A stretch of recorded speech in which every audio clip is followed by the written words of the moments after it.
전도자는 이 전도서의 결과적인 메시지를 우리에게 주고 있습니다. 그것은 하나님을 경외하라는 것입니다. 할렐루야. 경외하라는 이 말씀을 두려워하라는 그 한마디로 정의하기가 참 어렵습니다. 경외한다는 말은 우리가 하나님이 누구이심을 고백한다라는 말이기도 하고요. 또한 하나님과 우리와의 관계를 믿음으로써 고백하는, 이해하는 믿음의 자세이기 때문입니다. 결국을 다 들었습니다. 모든 것을 다 들었지만 그렇기 때문에 그 모든 것의 이상이 되시는 하나님, 우리의 지혜와 총명함을 뛰어넘으시는 그 하나님을 경외하는 일만 남았다라고 오늘 전도자는 얘기하고 있습니다. 오늘 이 시간 말씀을 통해서 사실 성경 전체를 흐르고 있는 말씀이기도 합니다. 오직 하나님, 오직 예수님, 오직 성령님, 바로 오직 주님을 다시 붙잡으려고 합니다. 할렐루야. 영성교회는 1980년 명일동 사거리 3층짜리 상가에서 2층에서 시작했습니다. 우리는 처음부터 오직 주님을 외쳤습니다. 여러분, 그 뿌리는 변하지 않을 것이며 뽑히지 않을 줄로 믿습니다. 저는 이제 명성교회를 섬기는 목사로서 우리 교회가 오직 하나님의 교회이며 하나님만을 사랑하는 교회이며 우리 교회의 머리는 예수 그리스도가 되시며 우리의 구원자와 소망은 오직 주님이 되시는 것을 이 시간 첫 말씀을 통해서 여러분과 함께 나누고자 합니다. 전도자는 영어 성경에는 프리처라고 되어 있습니다. 즉 다시 말해서 설교자입니다. 지혜자죠. 구약 성경에는 지혜자로 많이 등장을 하고 있습니다. 지혜자들은 구약 성경에 여러 가지 굉장히 중요한 역할들을 했습니다. 특별히 선지자, 제사장들과 함께 이스라엘 백성들에게 하나님의 말씀을 전달하는 중요한 역할을 감당했습니다. 하지만 언젠가부터 지혜자들은 하나님과 상관없는 지혜를 전하기 시작했습니다. 여기가 항상 문제입니다. 지혜자가 하나님의 지혜를 전해야 하는데 하나님과 상관없는 지혜를 전파하기 시작했습니다. 그리고 그것이 굉장히 중요한 일이 되어버렸습니다.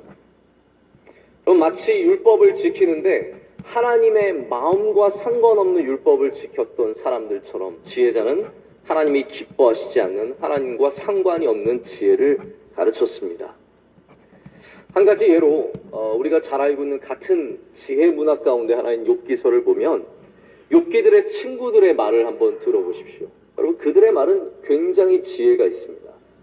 그들의 말이 얼마나 지혜가 있으면 우리가 그 수아 사람 빌닷이 말한 내 시작은 미약하였으나 내 나중은 심히 창달이라는 말씀을 굉장히 지혜로운 말씀으로 생각하고 있지 않습니까? 좋은 말씀으로 생각하는 겁니다.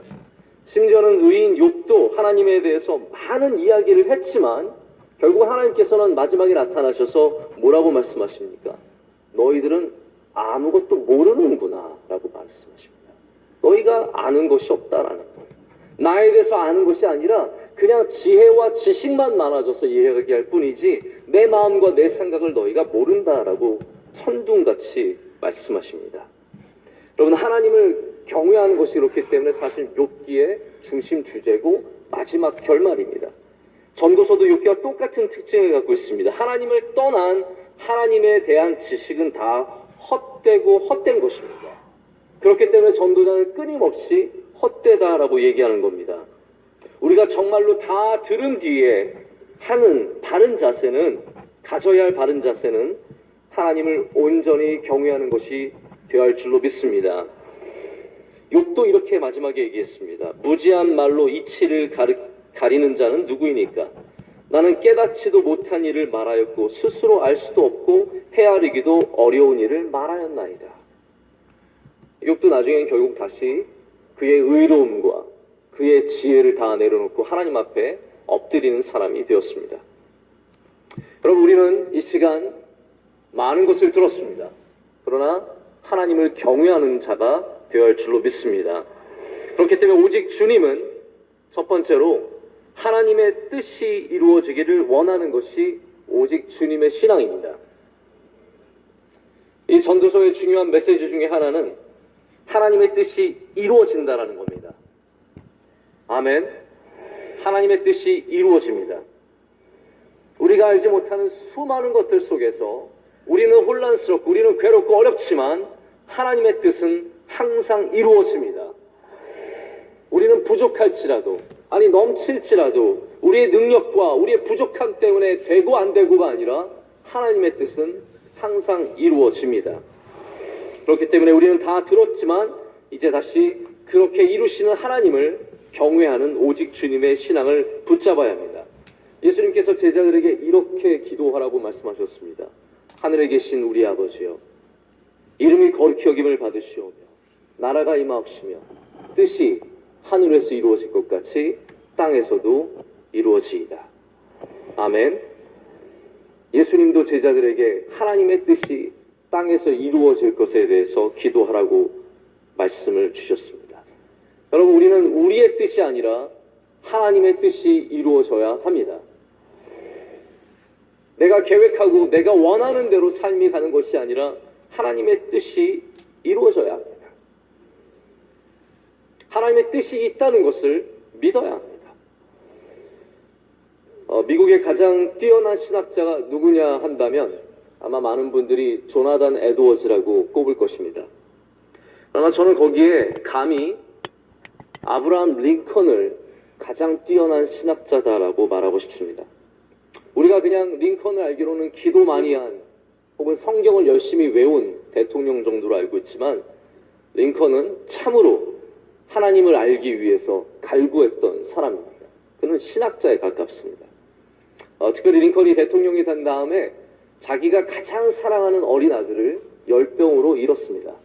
백악관에서 그 아들의 장례식을 치렀습니다. 그때 한 장로교 목사님이 오셔서 그 장례를 치러줬습니다. 장례를 치르는 가운데 목사님이 전하신 이야기는 우리의 이 어려움 속에서도 하나님은 하나님의 목적과 뜻을 이루신다라는 그런 말씀을 전해줬는데 이것이 링컨의 가슴에 뿌리를 내렸습니다. 남북전쟁이라는 것이 여러분 어마어마한 사람들이 죽어나가는 가장 비참한 전쟁 중에 하나였는데 링컨은 그 가운데서 우리의 이 아픔 속에서도 하나님이 분명히 무엇인가 뜻을 이루려고 하시는구나. 그러면 그 뜻이 무엇일까? 노예 해방이라는 거예요. 노예 해방을 외쳐야 한다라고 하면서 그 어려움 속에 사람들이 죽어나가는 고통 속에 노예 해방, 즉 하나님의 뜻을 찾고 노예를 다 해방시키는 위대한 지도자, 아니 믿음의 사람이 되었습니다.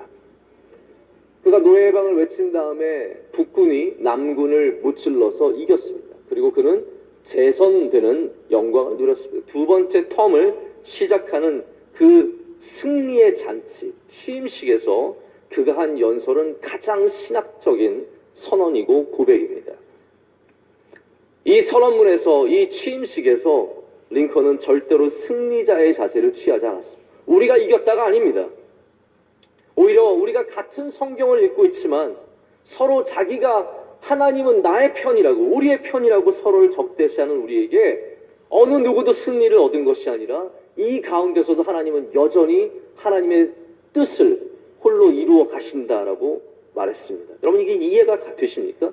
승리자가 하나님의 뜻을 이루었다가 아니에요. 하나님은 항상 하나님의 뜻을 이루시는 분이시다는 겁니다. 이렇게 얘기했습니다. 어느 쪽의 기도도 완전히 이루어지지 못했습니다. 전능하신 분께서는 당신 나름의 목적을 갖고 계십니다. 우리는 승리자가 아닙니다. 우리는 패배자도 아닙니다. 우리는 하나님의 뜻을 쫓는 사람들입니다.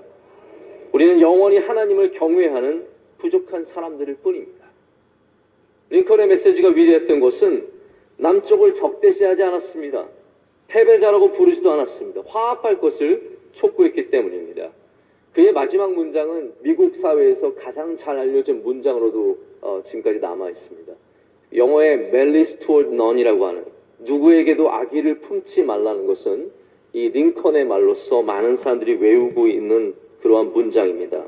마지막에 이렇게 얘기합니다. 어느 누구도 악의를 품지 않고 모두에 대해 자비를 품고서 하나님이 우리에게 깨우쳐 주시는 대로의 정의를 굳게 믿고서 우리가 하고 있는 과업을 끝맺고 이 나라의 상처에 붕대를 감고 싸움터에서 쓰러진 사람과 그 미망인과 고아를 보살피며 우리 자신들 사이에서 그리고 모든 나라들과의 관계에서 바르고 지속적인 평화를 이룩하고 소중히 간직할 수 있도록 모든 일을 다하고자 계속 분발합시다.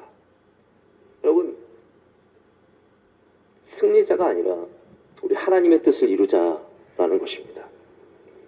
여러분, 우리도 하나님의 뜻을 바라보고 하나님을 경외하는 오직 주님의 믿음을 가져야 할 줄로 믿습니다. 교회는 하나님의 것입니다. 우리가 정말로 두려워야 하는 것은 오늘 말씀처럼 일의 결국을 다 듣고 진실로 하나님을 경외하고 하나님의 명령들을 지키는 것입니다. 그렇지 않는다면 하나님께서 친히 우리를 멸하실 것입니다. 우리는 절대로 서지 못할 것입니다. 하나님의 교회라는 것은 하나님께서 다스린다라는 겁니다. 우리가 잘못된 방향으로 가면 하나님께서 친히 우리를 치실 것입니다. 우리는 또한 하나님을 믿기 때문에 하나님의 뜻이 우리 교회 가운데 이루어질 것을 믿습니다. 오늘 특별히 마지막 14절 말씀은 하나님께서 모든 행위와 모든 은밀한 일을 선악간에 심판하신다라고 말씀하십니다. 전능하신 하나님께서는 하나님의 뜻을 이루시며 다스리시기 때문에 우리를 결국은 다